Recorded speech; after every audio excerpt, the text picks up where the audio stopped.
Welcome to this tutorial video. The goal of this video is to show you how to use and navigate the case management screen.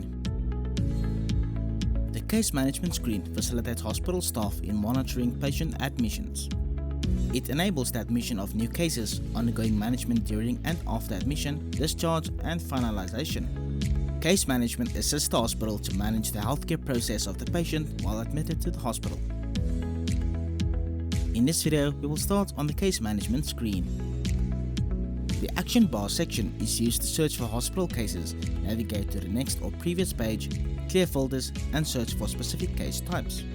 You will also be able to manage and create cases and sort the results list to better manage the admitted patients.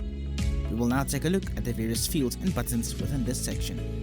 The search field will allow you to search for the desired patient using the patient's demographic details or hospital case number. Click on the next and previous buttons to navigate to the case list screen pages. Please note that if there are only a few cases, the next and previous button will be grayed out.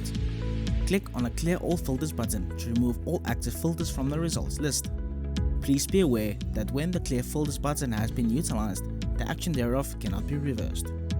Click on an active drop-down menu, which will indicate the current position of the patient in hospitalization process. You will be presented with all the case status options, which you may choose accordingly to filter the case list screen to. Click on the New Case button to create a new hospital case.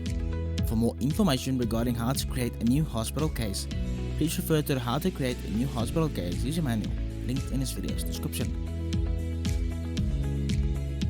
The filters are tools that enable you to refine information on the results list, ultimately aiding in finding the desired case.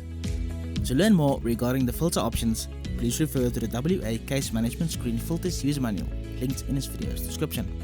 The results list will display the patient's hospital case information and displays all the cases according to the selected filters. All the information on the results list screen will be divided into columns accordingly. To view details pertaining to account-related data, communication and crucial information within a case, click on the View Notebook button. Clicking on a case from the results screen will cause the case management sidebar to appear. To learn more regarding the case management sidebar and its functionalities, please refer to the case management screen sidebar, navigation and use user manual linked in this video's description.